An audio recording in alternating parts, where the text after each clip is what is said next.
ओम श्री गौर्या सकलार्थदं निजपदां भोजेन मुक्तिप्रदं प्रौढं विघ्नवनं हरन्तमनघं श्रीदुण्डितुण्डासिना वन्दे चर्मकपालिकोपकरणैर्वैराग्यसौख्यात् नास्तीति प्रदिशन्तमन्तविधुरम् श्रीकाशिकेशं शिवं शङ्करं शङ्कराचार्यं केशवं बादरायणं सूत्रभाष्यकृतौ वन्दे भगवन्तौ पुनः पुनः ईश्वरो गुरुरात्मेति मूर्तिभेदविभागिने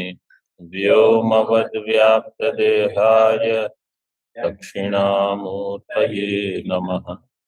ओम शांति शांति शांति।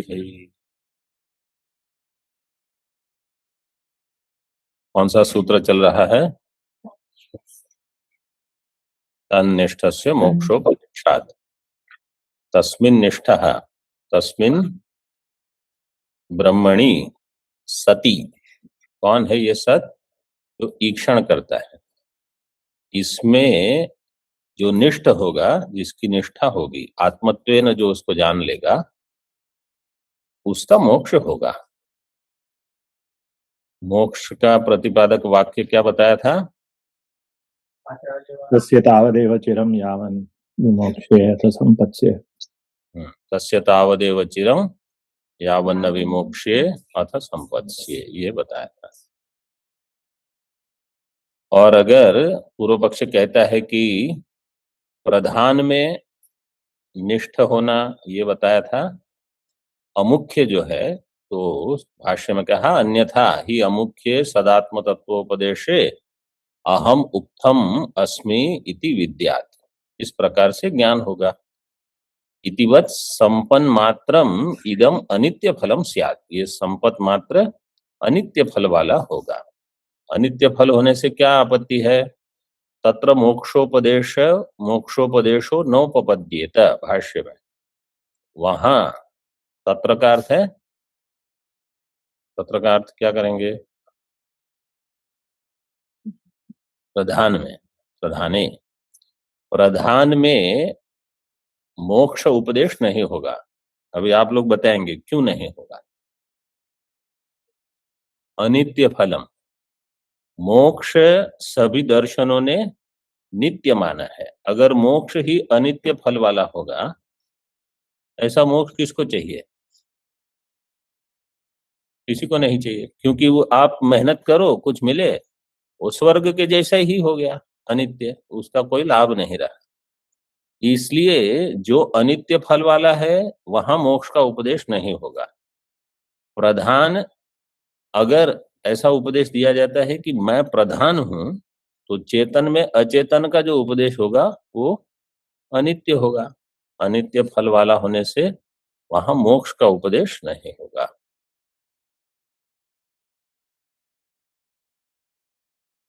तस्मान न सद अणिमनि आत्म शब्दस्य गौणत्वम। इसलिए भाष्य में न सत अणिमनि, जो अणिमन है, अणिमन की सप्तमी एक वचन हो जाएगी अणिमनि। दो रूप बनेंगे। हाँ, यह दूसरा रूप दिया है अणिमनि, क्योंकि छांदोग्य के मंत्र में क्या दिया है? स एषो अणिमा। अणिमा प्रातिपदिक क्या होगी? अणिमन, उसको लेकर बताया। सत अणिमनि, आपका पाठ सत है, सत अणिमनि ऐसे है। न सत एक दिया, एक पद दिया है कि अलग करके है ना? अलग ही है। मैं किस लिए पूछ रहा हूँ, क्या टिप्पणी दी? हाँ,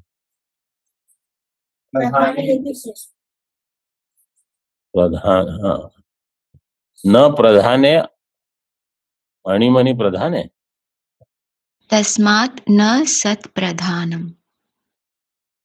तस्मात् न सत प्रधानम, ऐसे, हाँ ये ठीक है।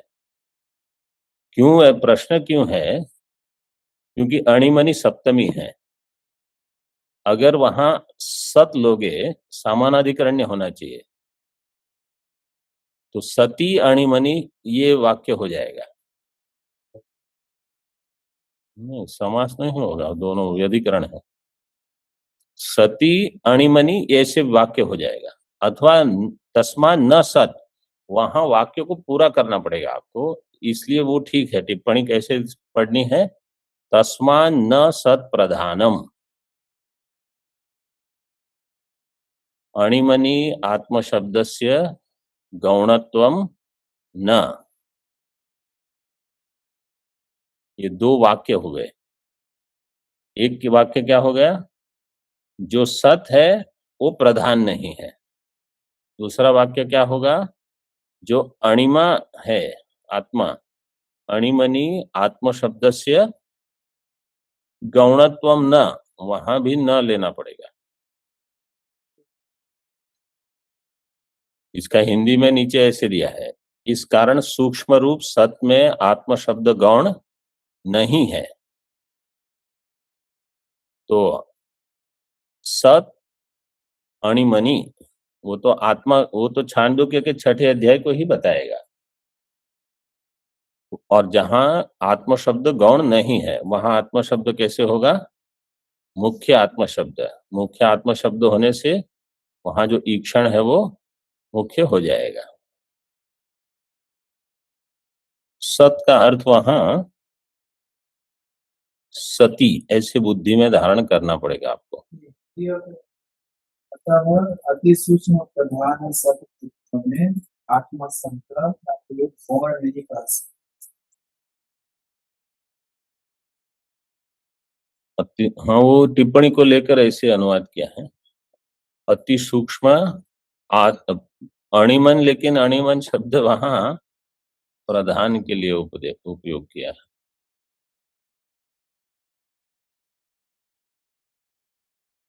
मतलब समझने के लिए तो समझ सकते हैं।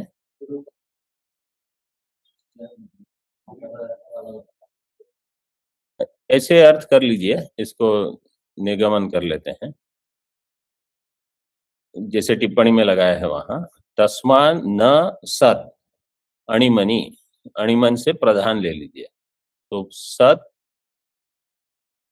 शब्दवाच्य जो अणिमन है प्रधान, वहां आत्म शब्द का गौण अर्थ नहीं घटेगा। ऐसे तो गौण शब्द का विचार लेकर प्रकरण को ऐसे बता दिया। और अगर आत्म शब्द का प्रयोग आत्मा में करना है, तो अणिमन शब्द को अगर आत्मा लोगे, मुख्य आत्मा, तो आत्मा में गौण नहीं होगा। आत्म शब्द सत में आत्म शब्द गौण नहीं रहेगा, मुख्य रहेगा। प्रधान में आत्म शब्द गौण इसलिए नहीं रहेगा क्योंकि वहां उपदेश संभव नहीं है, सत, और वहां ईक्षण भी संभव नहीं है, इसलिए मुख्य तो नहीं रहेगा, गौण भी मानने की आवश्यकता नहीं। और सत में आत्म शब्द गौण नहीं रहेगा कि वहां मुख्य ही है, गौण मानने की क्या जरूरत है। तस्मात्, टीका में देखिए, मोक्षोपदेशात मुख्य संभवती गौणत्वस्य अन्यायत्वात् च आत्मशब्दः सति मुख्य इत्याह। तस्मात् मोक्षोपदेशात, मोक्ष का उपदेश होने से, मुख्य संभवती, मुख्य में जब संभव है आत्मा में, तो गौणत्वस्य अन्यायत्वात्, गौण शब्द प्रयोग अन्याय पूर्वक है। अन्यायत्वाच्च आत्म शब्द सति मुख्य, आत्म शब्द कहाँ होना चाहिए? सति मुख्य, जो सत है मुख्य हो उसमें, न गौण। तो वही जो वास्तव में भाष्य की पंक्ति है, तस्मात् न सत अणिमणि आत्म शब्द से गौणत्व, वो वास्तव में ऐसे ही बैठ जाएगा वहां। आगे देखिए, पूर्व पक्ष ने कहा था कि भृत्ये तु स्वामी भृत्य भेदस्य प्रत्यक्षत्वात् उपपन्नो गौण आत्म शब्दो मम आत्मा भद्रसेन इति। पूर्व पक्ष ने कहा था कि भृत्य में जैसे आत्म शब्द गौण रूप से प्रयोग होता है, ऐसे यहां हो जाएगा प्रधान में। सिद्धांत कहता है वहां भृत्य में स्वामी भृत्य भेद प्रत्यक्ष है, राजा अलग है, उसका सेनापति जो होगा वो अलग है, भेद प्रत्यक्ष है।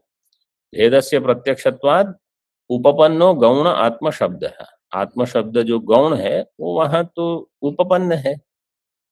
मम आत्मा भद्रसेन, मेरी आत्मा भद्रसेन है, इस प्रकार से। टीका में क्वचित भृत्यादौ, भृत्यादि में सर्वत्र अहम आत्मा इति अत्रापि मुख्य आत्म शब्दो न स्यात् इत्यर्थः। सभी जगह अहम आत्मा ऐसा होने पर मुख्य आत्मा शब्द का व्यवहार नहीं हो गया। तो जैसे भद्रसन में गौण में आत्मा शब्द व्यवहार होगा, पुत्र में गौण आत्मा शब्द व्यवहार होगा, लेकिन इसका अर्थ ये भी नहीं है कि कहीं गौण शब्द प्रयोग होने से सभी में गौण ही अर्थ लगाना। अपि च क्वचित गौणः शब्दो दृष्टः इति नैतावता शब्द प्रमाण के अर्थे गौणी कल्पना न्याय सर्वत्र नाश्वास प्रसंगात। क्वचित अगर गौण शब्द प्राप्त होता है, क्वचित गौण शब्द हो शब्दो दृष्टा, इतने मात्र से न एतावता शब्द प्रमाण के अर्थे, जो शब्द प्रमाण है, जो वहां अर्थ का प्रतिपादन करता है, शब्द प्रमाण के अर्थे गौणी कल्पना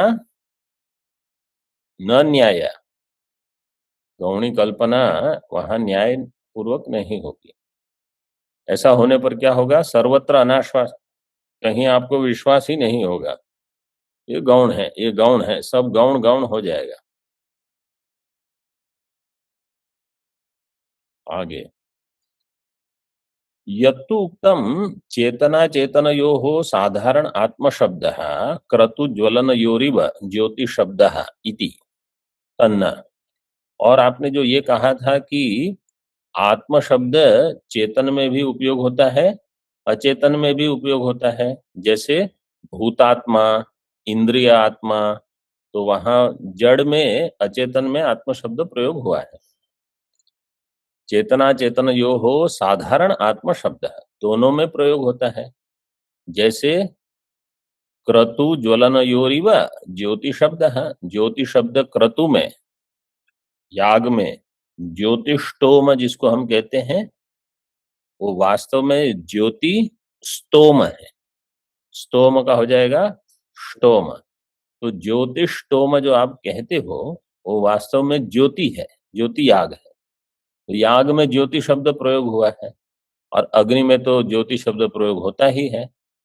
तो कहीं अन्य अर्थ में, कहीं अन्य अर्थ में, इस प्रकार से यह आत्म शब्द भी प्रधान में हो जाए उपयोग। ऐसा जो आपने कहा था इति तन्न, वो ठीक नहीं है। अनेकार्थत्वस्य अन्यायत्वात्, एक प्रकरण में एक शब्द का एक ही अर्थ होगा, अनेकार्थ नहीं होगा।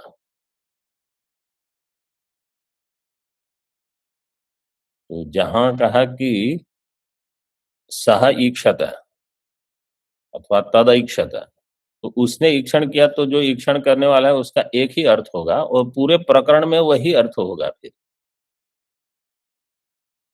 वहां अनेकार्थत्वस्य अन्यायत्वात्, इसमें मीमांसक लोग कहते हैं अनन्य लभ्यो ही शब्दार्थ है। शब्द का जो अर्थ होगा वो अनन्य लभ्य है, न अन्य। वहां अन्य अन्य ऐसे अर्थ नहीं निकलेंगे, एक ही रहेगा, अनन्य लभ्यो ही शब्दार्थ। मीमांसक लोगों ने कुछ कुछ जो वेद की मीमांसा के लिए नियम बनाए हैं कि वेद का अर्थ कैसे करना है, उनमें से बहुत सारे नियम वेदांत उपयोग कर लेता है, क्योंकि वेद की राशि समझने के लिए वो मीमांसा है। वो दोनों को, उसका केवल दो मीमांसकों को नहीं, पूर्व उत्तर सभी के लिए ये उपकारी है। जैसे व्याकरण ज्ञान सभी के लिए उपकारी है, तर्क न्याय सभी के लिए उपकारी है, सभी दर्शनों के लिए। इसी प्रकार वेद की मीमांसा सभी आस्तिक दर्शनों के लिए उपकारी है। अनेकार्थत्वस्य अन्यायत्वात् तस्मात् चेतन विषय एव मुख्य आत्म शब्द चेतनत्व उपचारात् भूतादिषु प्रयुज्यते भूत्यात्मेन्द्रियात्मेति च। तस्मात् इसलिए चेतन विषय एव मुख्य आत्म शब्द है, चेतन विषय में ही मुख्य आत्म शब्द होगा।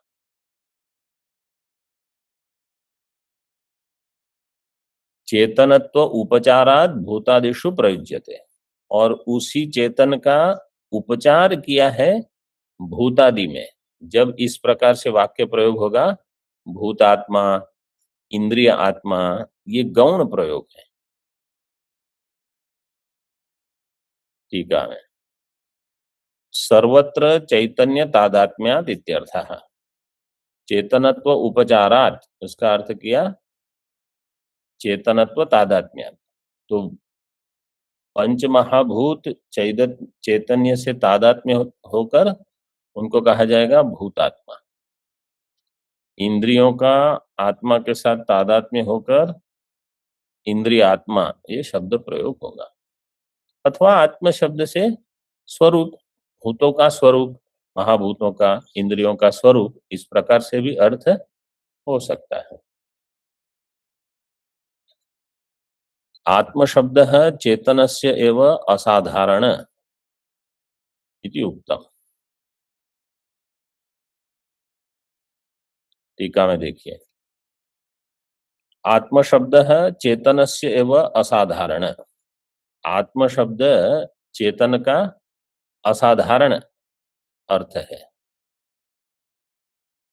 और साधारण अर्थ अन्य अन्य में, भूत में, इंद्रिय में, भद्रसेन में, वहां साधारण अर्थ लिया जाएगा।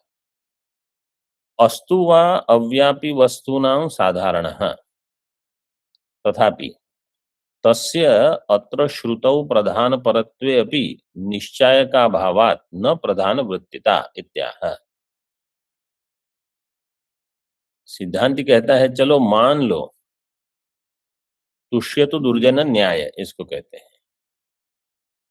वो बहुत आग्रह कर रहे हैं, तो बोले ठीक है, जो आप कहते हो हम उसको स्वीकार कर लेंगे, लेकिन आगे आपको आपत्ति आएगी। इसको अभ्युपेत्य, इसको अभी स्वीकार करके हम आगे उसका खंडन कर देंगे। अस्तु वा अव्यापी वस्तुनाम साधारण, साधारण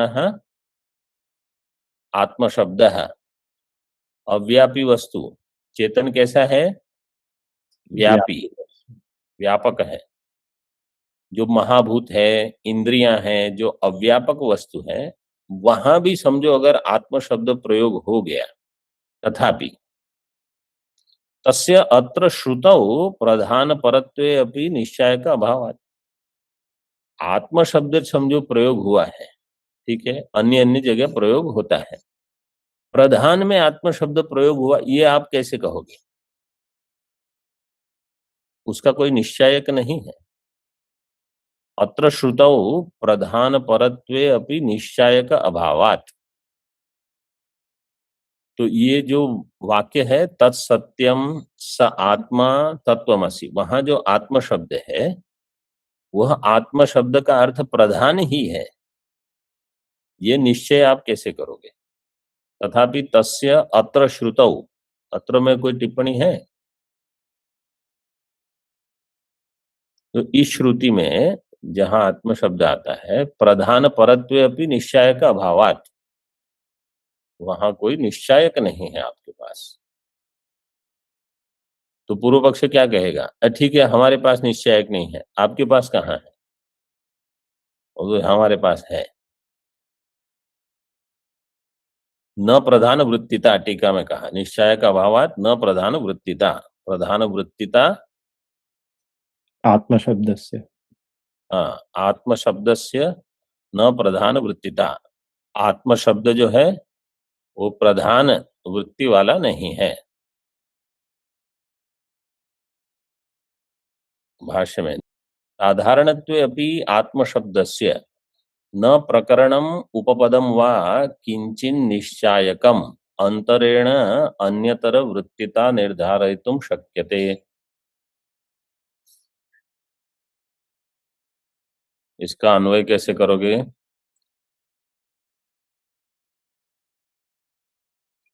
आत्म शब्दस्य साधारणत्वे अपि प्रकरणम उपपदम वा किंचित निश्चायकम अंतरेण अन्यतर वृत्तिता निर्धारयितुं न शक्यते। ये अन्वय हो गया। अब इसका अर्थ सरल हो जाएगा। आत्म शब्दस्य साधारणत्वे अपि, अगर आत्म शब्द का अर्थ आप साधारण लोगे, साधारण का अर्थ है प्रधान, यहाँ पर चेतन अचेतन साधारण। जब साधारण का अर्थ है चेतन में भी अचेतन दोनों में, चेतना चेतन साधारण। तो साधारण लेने पर भी अगर आप प्रधान आदि जो अव्यापक है वहां इसका प्रयोग करोगे तो प्रकरण उसका है कि नहीं, आपको ये देखना पड़ेगा। प्रकरणम उपपदम वा किंचित निश्चायकम अंतरेण, बिना किसी निश्चायक के अन्यतर वृत्तिता। अन्यतर वृत्तिता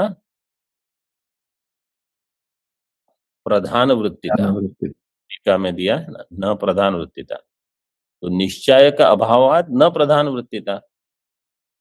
अन्यतर का अर्थ है प्रधान आदि में कहीं भी उसका निर्धारण आप नहीं कर सकते। आपको प्रकरण देखना पड़ेगा और क्या उपपद उपपद देखना पड़ेगा। प्रकरणम उपपदम वा, दो चीज देखनी है। उपपद का अर्थ है उसके समीप कौन से पद हैं, उसको देखकर आप अर्थ बनाओगे। तो पूर्व पक्ष कहेगा आपके पास क्या युक्ति है? विनिगमना। विनिगमना का अर्थ क्या है? क्या नाम? एकतर, एकतर पक्षपातिनी युक्ति है। तो अब सिद्धांत कहता है हमारे पास है।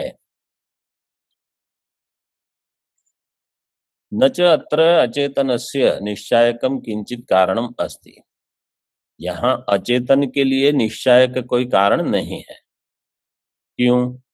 क्योंकि प्रकरण तो सत का है, जो ईक्षण करता है।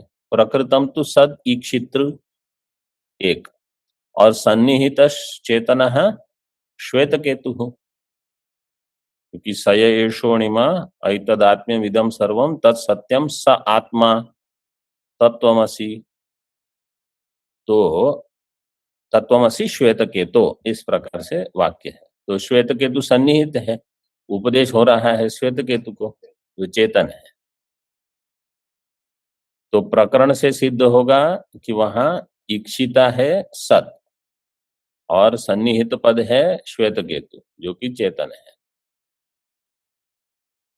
टीका में देखिए, चेतन वाचित्वे तु प्रकरणम एक, प्रकरण के लिए चेतन वाचित्व है क्योंकि ईक्षण हो रहा है। और श्वेत केतु पदंच निश्चायकम, और श्वेत केतु पद जो है वो उपपद है, सन्निहित है। दोनों को मिलाकर आप ये निर्णय कर सकते हो कि आत्म शब्द की प्रधान वृत्तिता नहीं होगी। आत्म शब्द की वृत्तिता चेतन में ही होगी। अस्तीत्या प्रकृतम तो उपपदस्य निश्चायकत्वं स्फुटयति। उपपद निश्चायक है, कैसे पता चलेगा? नहीं चेतनस्य श्वेतकेतो रचेतन आत्मा संभवति इति अवोचाम। चेतन श्वेतकेतु की आत्मा अचेतन होगी ऐसा तो संभव ही नहीं है, न संभवती, ये हमने पहले ही बता दिया है। इसलिए श्वेतकेतु पद से स्पष्ट है कि आत्मा के लिए ही, चेतन के लिए ही यह शब्द प्रयोग हुआ है। ततः किन तत्राह, तो क्या होगा उसके लिए कहते हैं तस्माद चेतन विषय यह आत्म शब्द इति निरस्यति। क्या है? निश्चीयते। इसलिए चेतन विषय, चेतन विषये सप्तमी यह आत्म शब्द, यह आत्म शब्द चेतन विषय में ही है, इस प्रकार से निश्चय हो जाएगा, जड़ में यह प्रयोग नहीं होगा। ये एक समाधान हो गया। अब आत्म शब्द जैसे ज्योति शब्द 2 में प्रयोग हुआ था, आत्म शब्दो ज्योति शब्दवत नानार्थक इति उक्तम दृष्टांतम निरस्यति।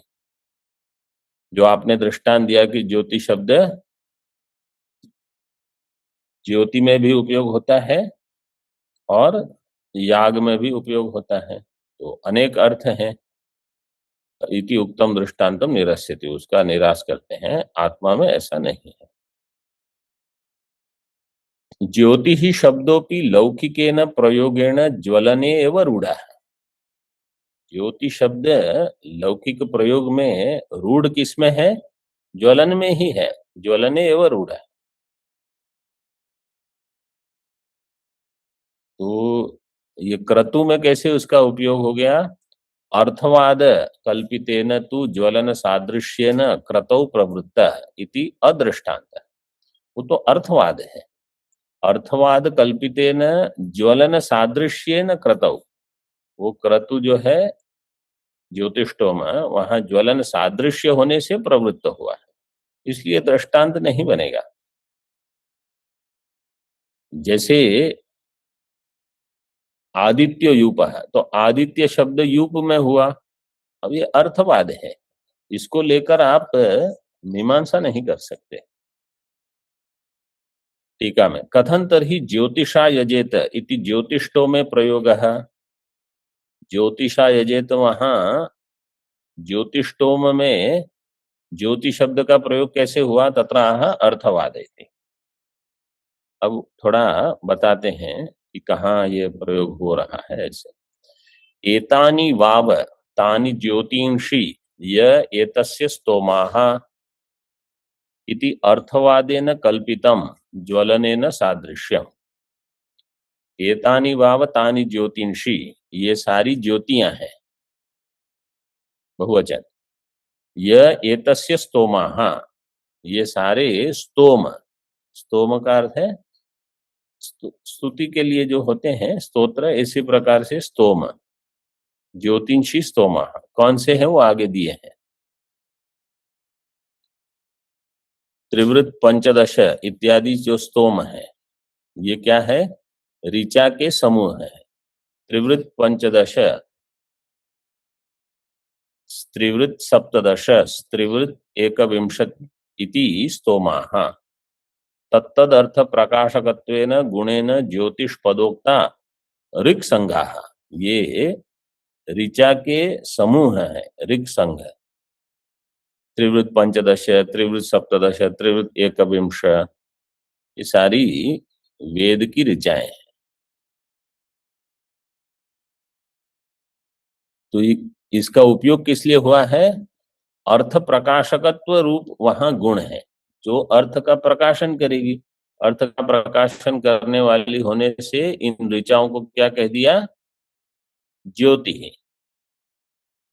तत्तद अर्थ प्रकाशकत्वेन गुणेन ज्योतिष पदोक्ता ऋक् संघाः। ज्योति ही पदेन उक्ताः, ये ऋक् संघ, ये जो ऋचाएं हैं वे सारी इनको ज्योति कह दिया। क्यों? तत्तद अर्थ प्रकाशक है, उस अर्थ का प्रकाशन करती है। तो कुछ गुण साम्य है इसलिए वहां प्रयोग हुआ। तथा च ज्योति, जैसे वाक ज्योति, वाक के लिए ज्योति शब्द प्रयोग क्यों? अर्थ प्रकाशन करती है इसलिए। तथा च ज्योतिषी स्तोमा अस्य इति, स्तोमा अस्य इति ज्योतिष्टोम। देखो ये ज्योतिष्टोम की व्युत्पत्ति बता दी। ज्योतिषी स्तोमा अस्य इति ज्योतिष्टोम इति अत्र ज्योतिष शब्दो गौण है इत्यर्थ है। यहाँ ज्योतिष शब्द गौण है जिसमें ये सारे स्तोम है। ऐसा जो याग है वो हो जाएगा ज्योतिष्टोम। ननु आत्मशब्दात् इति पूर्वसूत्र एव आत्मशब्दस्य प्रधाने गौणत्व साधारणत्व शंका निराशः कर्तुम् उचितः। मुख्यार्थस्य लाघवेन उक्ति संभवे गौणत्व नानार्थकत्व शंकाया दुर्बलत्वेन तन्निरासार्थं पृथक सूत्र आयास अनपेक्षणात्।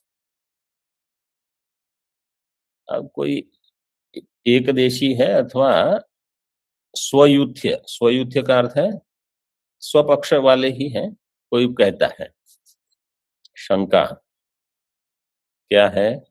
ननु आत्मशब्दात् इति पूर्वसूत्रे एव, पूर्वसूत्र क्या था?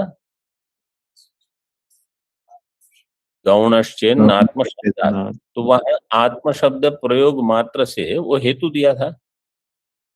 आत्मशब्दात् इति पूर्वसूत्रे एव आत्मशब्दस्य प्रधाने गौणत्व साधारणत्व शंका निरासः कर्तुम् उचितः। ये पूर्वसूत्र नहीं, पूर्वसूत्र प्रथमा में पूर्वसूत्र शंका निरासः कर्तुम् उचितः। पूर्व सूत्र जो है वो शंका का निराश करने में समर्थ है। किस विषयक शंका? कि आत्म शब्द जो है, आत्म शब्दस्य प्रधाने, प्रधान में जहां गौण शब्द प्रयोग होगा तो गौणत्व साधारणत्व, आत्मा में मुख्यत्व, प्रधान में गौणत्व, तो गौणत्व साधारणत्व शंका उसका निराश तो पूर्व सूत्र से ही हो गया। इस सूत्र में फिर उसको लेने की क्या आवश्यकता है? कर्तुम उचितः मुख्यार्थस्य लाघवेन उक्ति संभवे।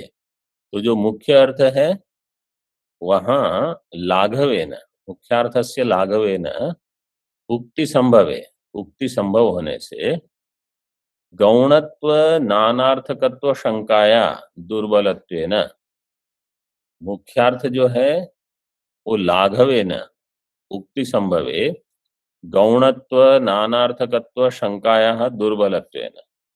तो गौणत्व नानार्थकत्व ये शंका दुर्बल होने से, दुर्बलत्वेन तन्निरासार्थम पृथक सूत्र आयास अनपेक्षणात्, उसी शंका को लेकर पुनः इस सूत्र का भी अर्थ करना वो इसकी अपेक्षा ही नहीं, वो अनावश्यक है। मुख्यार्थस्य लाघवेन, सत में जो प्रयोग होगा वो मुख्य अर्थ होगा, प्रधान में गौण होगा, तो जो लाघव है उसी को ले लेना है। उक्ति संभव है, फिर गौणत्व अथवा नाना अर्थकत्व इनकी शंका करके ये तो दुर्बल शंका है, और उसके उस ऐसी शंका का निराश करने के लिए और एक सूत्र की रचना ये ठीक नहीं है। तथा च शंकोत्तरत्वेन सूत्र व्याख्यानम नातीव शोभते, उसी शंका का पुनः उत्थापन करके इस सूत्र का फिर से व्याख्यान करना वो अतीव शोभन नहीं है, वो ठीक नहीं है। वो शंका वो पूरी हो गई, अभी आपको समझ में नहीं आया तो आपका दोष है वो। इति अरुचे है आह, इसलिए भगवान भाष्यकार अन्य प्रकार से कहते हैं। अथवा पूर्व सूत्रे एव आत्मशब्दम निरस्त समस्त गौणत्व साधारणत्व शंकतया व्याख्याय। पूर्व सूत्र में आत्मशब्द निरस्त समस्त गौणत्व साधारणत्व शंकतया, गौणश्चेन आत्मशब्दात जब कह दिया तो सारे गौण का निराश हो गया, उसमें फिर एक प्रधान क्यों रह गया आपका? टीका में देखिए, निरस्ता समस्ता गौणत्व नानार्थत्व शंका यस्य आत्मशब्दस्य। देखो, जब विग्रह बताते हैं तो ऐसे विग्रह बताना है, उसमें जहां बहुव्रीहि समास हो तो अन्य पद आपको बताना होगा। यस्य कहोगे तो अन्य पद में षष्ठी एक वचन लगेगी, येषाम कहोगे तो अन्य पद में षष्ठी बहुवचन लगेगी, ये न कहोगे तो अन्य पद में तृतीया है। हाँ, इस प्रकार से इसका समास विग्रह बताना है। बताना न हो किसी को, आपको बुद्धि में सोचना ही है। जब आप अपने आप, मैं आशा करता हूं कि आप अपने आप ये ग्रंथ खोलते हो, फिर ये कोई शब्द आया, अब इसका समास विग्रह कैसे होगा, तो आपकी बुद्धि में जो विग्रह उत्पन्न हो वो ऐसे होना चाहिए।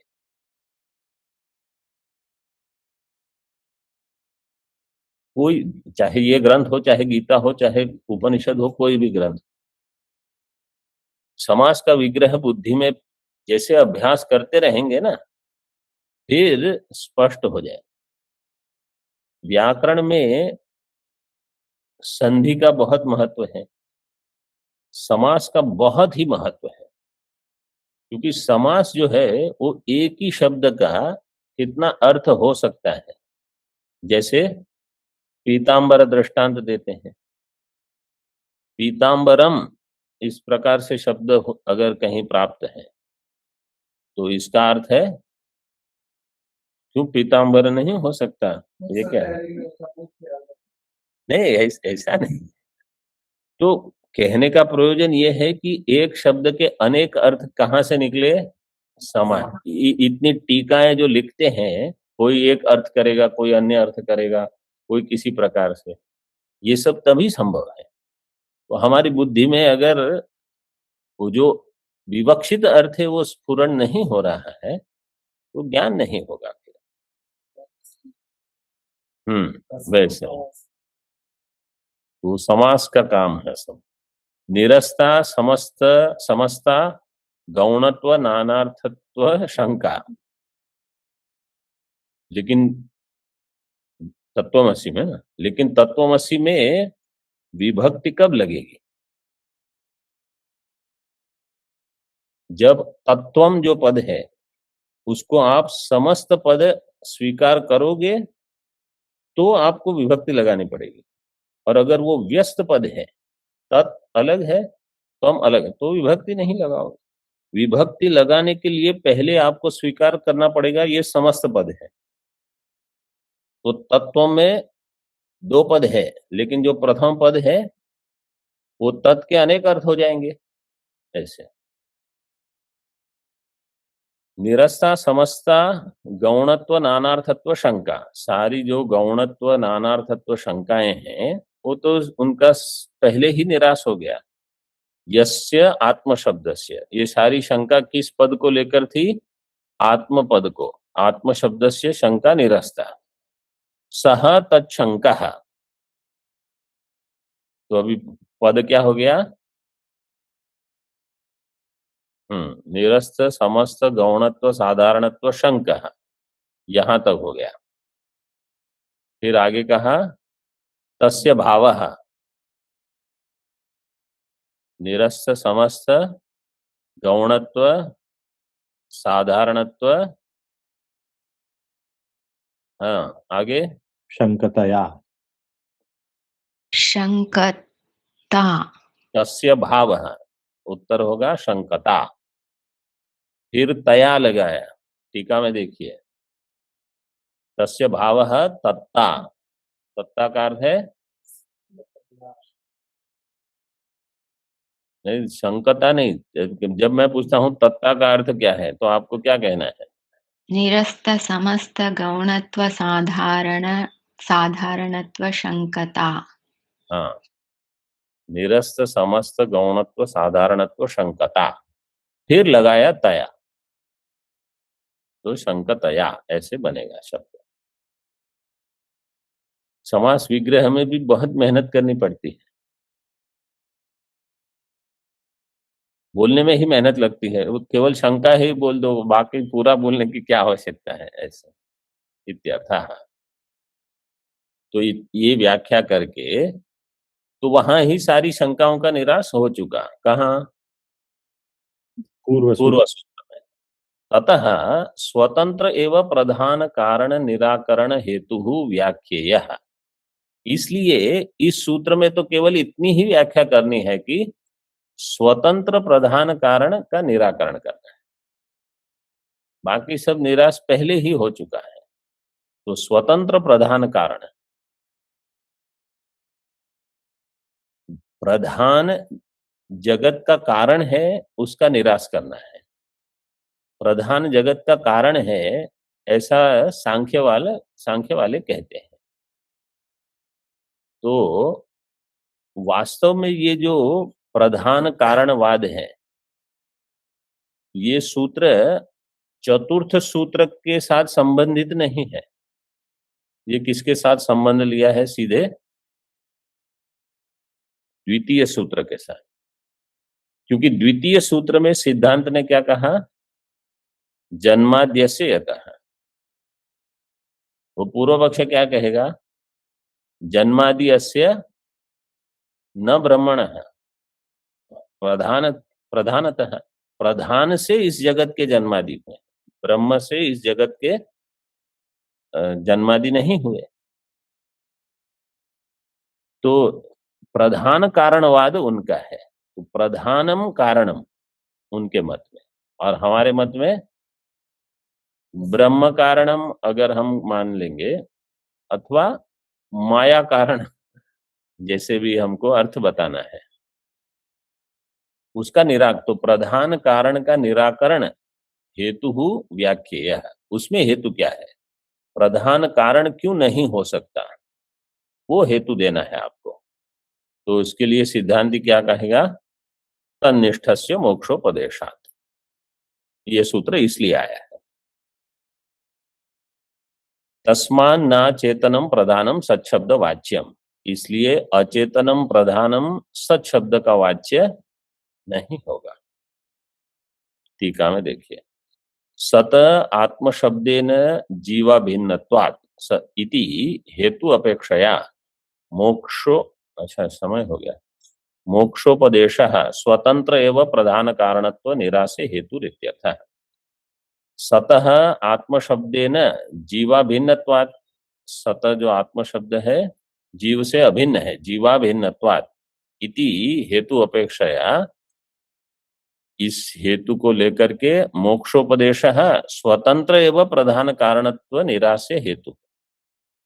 इस प्रकार से जो तन्निष्ठ है उसको मोक्ष होगा, ये हेतु प्रधान कारणत्व के निराश में हेतु है।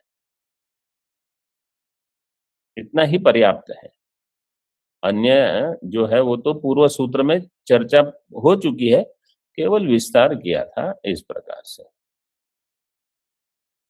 ओम पूर्णमदः पूर्णमिदं पूर्णात् पूर्णमुदच्यते पूर्णस्य पूर्णमादाय पूर्णमेवावशिष्यते। ओम शांति शांति शांति। शंकरं शंकराचार्यं केशवं बादरायणं सूत्रभाष्यकृतौ वन्दे भगवन्तौ पुनः पुनः। ईश्वरो गुरुरात्मेति मूर्तिभेदविभागिने व्योमवद्व्याप्तदेहाय दक्षिणामूर्तये नमः। ओम शांति शांति शांति।